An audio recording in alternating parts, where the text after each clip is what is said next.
Welcome back from that short break, and yes, let's get the ball rolling. Let's kickstart this day with our interview segments, and of course, today we're going to do something very, very interesting. We're going to be speaking to somebody who's going to take us on a journey. This is going to be the beginning of a journey into the world of effective communication. Yes, and to do justice to that, we have in our studio Ayegboka Saheed, the one we love to call Plateau. You're welcome to our studio, sir. Thank you very much, sir.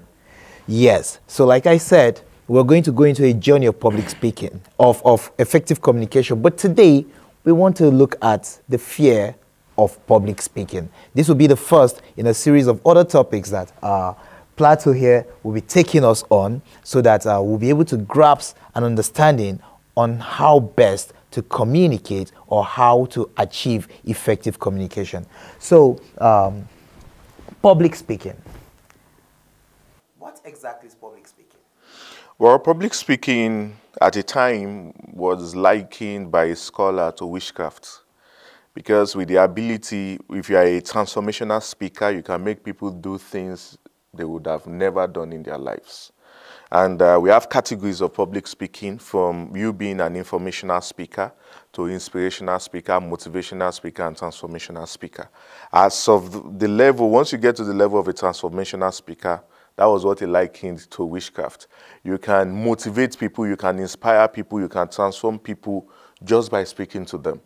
And according to UNESCO, the organ of the United Nations that is in charge of education, has stated 5 C's, that if you are able to acquire these 5 C's, these 4 skills, then you can be rest assured that you will remain relevant in the 21st century. And the first of those skills that they mentioned was communication skill. So a manager needs a communication skill, a leader needs a communication skill to deliver the vision or the mission you have in your head to those following you. If you are unable to communicate effectively, there will be a mismatch. People don't understand what you have in your mind, and they can't help you actualize that particular thought.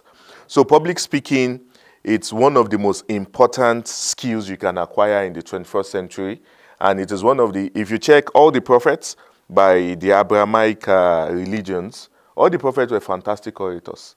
Even Prophet Musa, when Moses was taken as a prophet, and he stutters. And there are also techniques to work on your stuttering. If you stammer, there are techniques, when you apply it, can help you do away with stuttering. Because stuttering is not actual, it's just a fixation in the mind, probably out of anxiety and stuff like that. It's also a form of phobia. It's a symptom of a form of phobia. So he requested that God give me Aaron, so that he was more eloquent, because you needed that eloquence to convey whichever message you'll be conveying to people. So for a leader, for anybody who aspires to be a leader, to be a manager, public speaking is extremely important. And it cannot, the importance of public speaking cannot be overemphasized. And that is why communication, both textually and orally, must be taken as serious as possible for our children and even for adults. Okay, you mentioned one of the 5 C's to the communication. I was thinking you'll go ahead and tell us. Okay, the 4 C's that were listed according to UNESCO was communication skill. It was the most important skill. Then we have the collaboration skill. Without communication, you cannot collaborate. And after collaboration, we have critical thinking skill. And critical thinking skill does not imply you learning rules of inference, rules of logic. No, but just be able to think beyond the surface, to get the cause and effect mechanism, how they work and stuff like that. And the last C was creativity skill. So if you're able to have these 4 skills, rest assured, no machine will take over your job. Okay, wonderful. Now we've examined public speaking, and we know the skills that public speakers need to have to be a good public speaker. What is this fear now of public speaking? Okay, the fear of public speaking is generally called stage fright, but technically it's called glossophobia. And we have many types of phobias. We have aquaphobia, the fear of water. We have acrophobia, the fear of height. We also have plutophobia, the fear of money. And we also have somniphobia, the fear of sleep. We have lots of phobias like that. According to psychologists, we have more than 400 types of phobias. But there is one constant thing with all phobias. They are unreal fears. So those fears are not real, but you are scared of them because there's something in your head, probably you've suffered a trauma. Probably you've spoken before when you were young and somebody shouted at you. And from there, your brain gets fixed to the fact that you are not the right person to speak. So when you get fixed like that, whenever you are asked to come and talk, your heart starts panting, your legs can be shaking, your hands can start shaking. And there was, according to a study in the United States, they found out that the greatest, amongst all these 400 phobia, the greatest fear anybody has in this world, the greatest fear people suffer from the most in this world, the anxiety, is public speaking. And even according to a research that was conducted, they validated the fact that people feared public speaking even more than death. When they did, they examined the waves in the brain through the knowledge of neuroscience and checked when they tell somebody you are going to die, and they also likened it with taking samples of telling people you have a speech to deliver. The brain panicked more when it was public speaking than even death. So there was this analogy that was quite popular in the public speaking arena that somebody would prefer to be in the casket than deliver a speech at the probably wake keep or at the burial ground for someone else. So it's that fixation, that fear. It's an unreal fear. And when I start giving the techniques to combat it, the first thing is for you to know that this fear is unreal.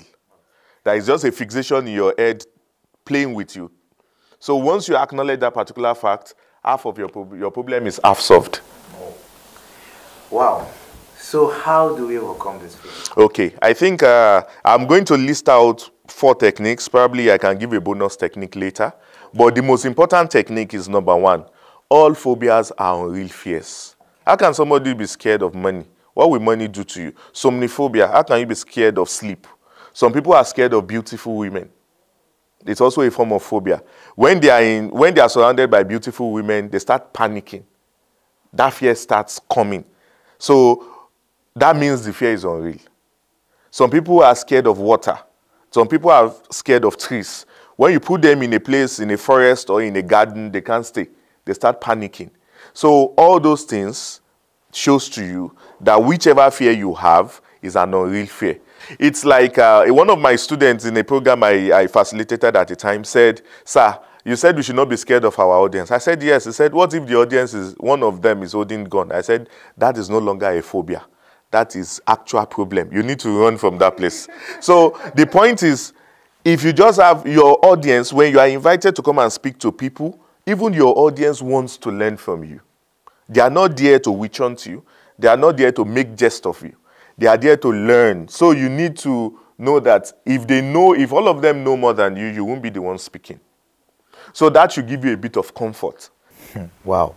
So there you have them, techniques on how to overcome your fear of public speaking. And these techniques have just been given to us by none other but Plato himself, Ayegboka Kunle Saheed. It's a pleasure having you in our studio. Like I said before, this is one in several series of effective communication skills and techniques that we're bringing to you. And of course, we'll have Kunle Ayegboka Saheed back in the studio with us to do that. We look forward to having you again. Same here. The program is Good Morning Abuja, and we'll take a short break. When we return, the program continues.